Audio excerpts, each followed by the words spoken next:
Bismillahirrahmanirrahim. Assalamualaikum warahmatullahi wabarakatuh. Alhamdulillahirabbil alamin wa bihi nasta'inu ala umuri dunya waddin. Wassalatu wassalamu ala asyrofil anbiya'i wal mursalin wa ala alihi washabihi ajmain, amma ba'du. Baiklah, bagi siswa-siswi SMA kelas 11 baik IPA, IPS ataupun bahasa, kali ini kita sudah memasuki pembelajaran di semester 2. Dalam pembelajaran pendidikan agama Islam dan budi pekerti, kita memasuki tentang tema toleransi sebagai alat pemersatu bangsa. Di dalam peta konsep yang ada di buku kalian itu, yang pertama adalah ujung pokoknya adalah toleransi sebagai pemersatu bangsa. Dan nanti ada perilaku toleransi, kemudian menghindarkan diri dari tindak kekerasan. Dan setelah itu menganalisis perilaku toleransi dan tindak kekerasan dengan doktrin agama. Dan yang terakhir adalah terbiasa, toleran, dan menghindari tindak kekerasan. Baiklah anak-anakku sekalian, di dalam toleransi ini yang kita sudah tahu bahwa makna toleransi sendiri adalah menghargai. Tetapi menghargai dalam toleransi ini ada batasan-batasan tertentu. Dan yang lebih kita kenal dalam hal toleransi itu adalah toleransi beragama. Padahal tidak hanya toleransi beragama saja, kita juga toleransi berbudaya, kemudian toleransi ras atau suku bangsa, itu juga termasuk salah satu yang nanti bisa kita toleran atau kita hargai. Sebagai pembuka di materi toleransi sebagai alat pemersatu bangsa, salah satu agenda besar dalam kehidupan berbangsa dan bernegara adalah menjaga persatuan dan kesatuan negara, kesatuan Republik Indonesia. Mengapa? Ya karena kita ini sebagai warga negara Indonesia yang baik harus mengedepankan toleransi. Ya, tadi saya katakan bahwa meskipun toleransi itu ada batasan-batasan tertentu, tetapi kita juga harus mengedepankan toleransi sesuai dengan apa yang harus kita toleran pada subjektivitas yang kita toleransi itu. Kalian anak-anak bisa melihat pada sebuah hadis riwayat Bukhari Muslim, di mana hadis riwayat Bukhari Muslim ini berbunyi an Anasin radhiyallahu anin Nabi sallallahu alaihi wasallam qala walladhi nafsi biyadihi la yu'minu abdun hatta yuhibbu li jarihi ma yuhibbu li nafsi. Hadis ini mengajarkan kepada kita seperti apa toleransi itu. Ketika Rasulullah bersabda walladhi nafsi biyadihi, dan demi Allah yang jiwaku di tangannya. Makna di tangannya ini adalah bukan berarti Allah seperti makhluk, tetapi kita maknai yadin ini adalah demi jiwa yang ada di kekuasaan Allah. La yu'minu abdun, tidaklah sempurna keimanan seorang hamba hatta yuhibbu li jarihi ma yuhibbu li nafsihi, sehingga hamba itu mencintai tetangganya sebagaimana dia mencintai dirinya sendiri. Baiklah, di hadis ini tadi saya katakan bahwa Rasulullah mengajarkan tentang toleransi. Mengapa? Karena dari kalimat la yu'minu abdun, tidak sempurna seorang hamba, syaratnya adalah harus mencintai tetangganya sebagaimana mencintai diri kita sendiri.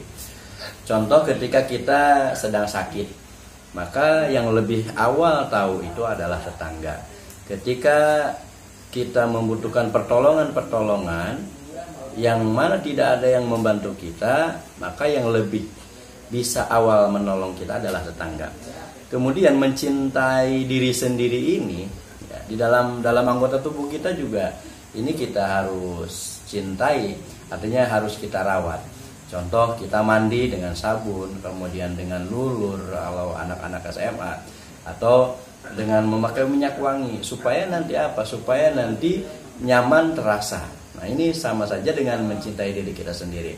Kalau kita sakit, sepertinya kalau kalian kakinya itu terinjak, pasti yang bilang aduh itu adalah mulut. Ini pertanda bahwa saling merasakan atau saling berketerkaitan antara tubuh yang lain dengan tubuh yang satu dengan tubuh yang lainnya.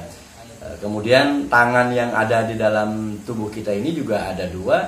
Tidak pernah mereka itu berdebat bagaimana penggunaannya. Yang tangan kanan selalu yang baik-baik, makan yang tangan kanan. Tetapi ketika untuk bagian kotoran itu dengan tangan kiri. Tetapi tangan kiri tidak pernah merasa cemburu dengan tangan kanan. Ya, kenapa? Sebab ketika kalau kita ceritakan tangan kanan yang baik-baik, yang enak-enak, yang bagus-bagus, sementara yang tangan kiri adalah yang kotor-kotor, kata tangan kanan, tangan kiri mari kita ke pasar. Ya, kata tangan kiri, ada apa sih sebetulnya? Ya, adalah yang penting kamu ikut saja. Tiba-tiba pasti pasar membeli jam tangan dengan perhiasan, gelang atau cincin. Nah, itu dipakainya di sebelah mana? Di sebelah kiri. Jadi kita bisa memaknai di dalam tubuh kita ini adalah juga saling kepeduliannya sangat tinggi. Jam tangan dipakai sebelah kanan, kemudian cincin di jari manis sebelah kiri, kemudian gelang juga dipakai di sebelah kiri. Ini tidak ada antara tubuh kita itu tidak ada kecemburuannya. Jadi ini harus seperti ini mencintai diri kita. Seperti kaki saja selalu kompak, tidak pernah saling mendahului ketika berjalan. Ya, karena mereka saling peduli. Nah, baiklah anak-anak, ini hadis yang mengajarkan kepada kita bahwa toleransi ini sangatlah tinggi atau sangatlah dikedepankan. Sebagaimana disebut di ayat yang lain, toleransi yang begitu nampak jelas dan begitu baik, seperti di dalam surat Al-Kafirun kita baca yang ujungnya adalah lakum dinukum waliyadin. Nah, mengapa? Sebab ketika Rasulullah ditawarkan oleh kaum musyrikin di Mekah, karena mereka tidak mau mengikuti perintah Rasulullah dan beriman kepada Allah dan Rasul, maka mereka punya inisiatif. Begini sajalah wahai Muhammad, kamu seminggu beribadah kepada kami dan kami akan beribadah kepada kamu selama seminggu, artinya bergantian. Nah, tetapi karena Rasulullah adalah mengedepankan toleransi tanpa memaksakan kehendaknya, maka turunlah firman Allah, wahyu Allah melalui Jibril kepada Rasulullah dengan kalimat lakum dinukum waliyadin. Bagi kamu agama kamu, bagiku adalah agamaku.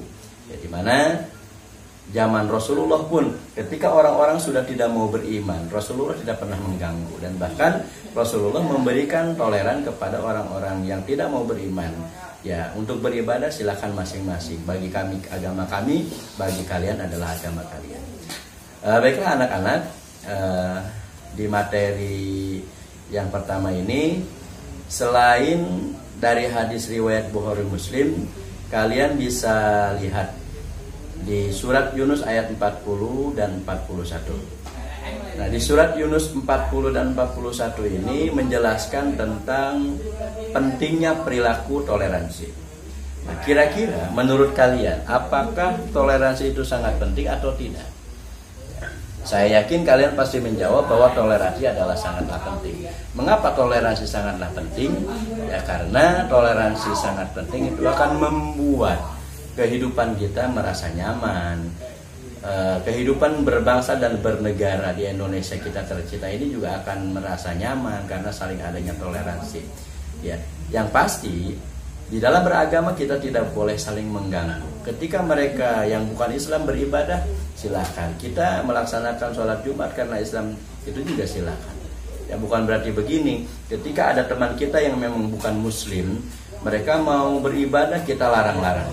Contoh, kalian ketika memiliki atau diberikan tugas oleh guru, tugas kelompok. Kebetulan di kelompok kalian ada yang bukan Muslim. Nah, ketika mengerjakan kelompok itu memang harusnya kalian kerjakan di hari Minggu, maka ketika temannya yang berkata, maaf teman-teman, sepertinya saat ini saya tidak bisa mengikuti kerja kelompok karena saya harus beribadah ke gereja. Nah, kita sebagai orang Islam itu tidak perlu memaksakan kehendak agar teman kita yang bukan muslim itu mengikuti kerja kelompok, sementara kita tidak memberikan kesempatan mereka untuk beribadah. Nah, kalau seperti itu berarti itu ada sikap yang memaksakan kehendak dan tidak ada toleransi sama sekali. Jadi biarkan saja. Jadi nggak usah menjadi halangan, karena dalam satu kelompok tidak hanya ada 2 orang, tetapi ada 5 orang bahkan sampai 7 orang. Jadi kita berikan kesempatan kepada mereka yang mau beribadah. Begitupun teman kita yang bukan muslim, jangan memaksakan kehendak supaya mengikuti apa yang dia inginkan. Ya, ini. Jadi begitu pentingnya toleransi agar kehidupan ini menjadi nyaman, indah, dan gemah ripah loh jinawi, bahasanya seperti itu. Di dalam pentingnya perilaku toleransi ini, karena tadi sangat penting baik dalam berkata-kata maupun dalam bertingkah lakunya. Dalam hal ini toleransi berarti menghormati dan belajar dari orang lain atau menghargai perbedaan, menjembatani kesenjangan di antara kita sehingga tercapai kesamaan sikap. Saya tadi katakan toleransi boleh dan harus dikedepankan, tetapi kita harus memiliki batasan-batasan tertentu. Toleransi juga merupakan awal dari sikap menerima bahwa perbedaan bukanlah suatu hal yang salah. Nah, ini juga seperti ini kalian perlu tanamkan di dalam kehidupan sehari-hari ketika memang kita memiliki teman yang bukan seiman atau seagama, ataupun di dalam ras atau di dalam sikap, di dalam kebiasaan. Ya, kita juga nggak usah memaksakan kehendak. Contoh, karena pentingnya toleransi, ada teman kita si A dengan si B. Nah, ketika dia bermain, sedang istirahat, si A membeli seblak, contoh. Ya, ini kan seblak favorit kalian biasanya anak SMA. Ya, nah, dan si B ini tidak membeli seblak, dia hanya membeli makanan-makanan ringan saja. Nah, yang si A itu tidak boleh memaksakan kehendak supaya si B membeli seblak. Ya, contoh, si A ini namanya adalah Raihan. Kemudian yang si B ini namanya Chelsea contohnya. Nah, kata si Raihan ini, ya si kamu beli seblak dong, kita kan temenan. Nah, kata si Chelsea ternyata, maaf Raihan, aku ini nggak boleh makan yang pedas-pedas. Nah, maka Raihan jangan sampai ngomong begini sama Chelsea, wah kamu mah nggak solider dengan saya. Nah, itu nggak boleh ya. Jadi nanti nggak boleh seperti itu. Biarkan saja. Ketika kamu memang makan seblak si Raihan itu, tapi Chelsea dia hanya makan ringan saja, biarkan saja, nggak usah dipaksakan. Itu dalam sikap atau kebiasaan. Atau dalam hal-hal yang lain juga masih banyak contoh-contoh begitu pentingnya toleransi yang harus kita tanamkan dan kita kedepankan. Baiklah anak-anakku sekalian, tadi kita berbicara bahwa pentingnya toleransi melihat kepada rujukan surat Yunus ayat 40 dan ayat 41 yang kita baca. Kita bisa baca sama-sama. A'udzubillahi minasyaitonirrajim. Bismillahirrahmanirrahim. Wa minhum may yu'minu bihi wa minhum man la yu'minu bihi wa rabbuka a'lamu bil mufsidin. Wa in kadzabuka faqul li amali wa lakum amalukum antum bari'um mimma a'malu wa ana bari'um mimma ta'malun.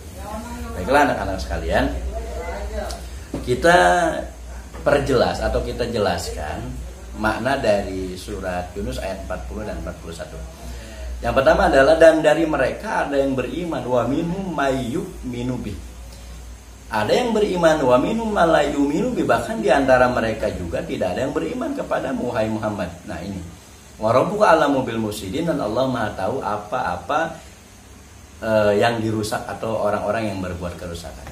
Nah, dari ayat 40 ini menandakan bahwa perjuangan Rasulullah ketika kepada kaum musyrikin atau orang-orang kafir di Mekah supaya beriman kepada Rasul tetapi mereka ada yang tidak beriman, ada juga yang beriman. Nah, meskipun mereka merusak atau mereka itu mencaci maki yang tidak beriman kepada orang beriman, Allah itu maha tahu apa yang mereka perbuat. Ini salah satu akibat dari orang yang beriman dan orang yang tidak beriman. Nah, di ayat 41-nya kita lihat wa in kadzabuka, ya, dan kalau seandainya atau jika mereka itu mendustakan kamu wahai Muhammad, ingatlah, fakul, ucapkan wahai Muhammad, li amali, ya, pekerjaanku lah hanya untukku, walakum amalakum, dan pekerjaan kamu ya pekerjaan kamu. Nah, ini Allah berfirman seperti ini, antum bariun mimma a'malu. Kata Allah, kamu tidak mesti bertanggung jawab dengan apa yang aku lakukan.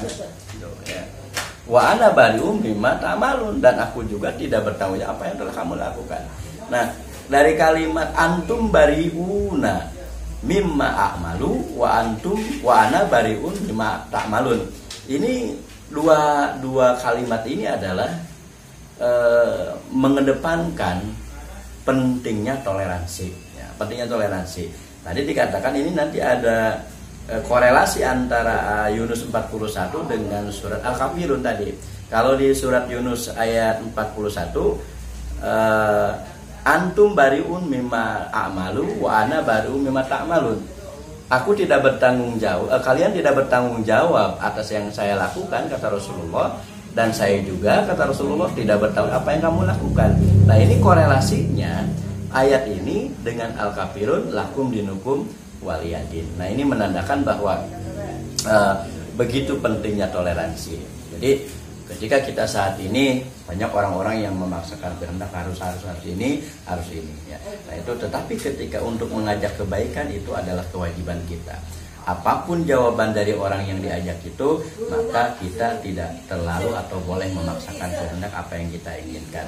Karena kita ini adalah hidup di negara Indonesia yang memang berbagai macam agama yang ada di lingkungan negara kita, sehingga memang harus kedepankan atau pentingkan toleransi sesama makhluk atau sesama manusia yang ada di dalam kehidupan kita.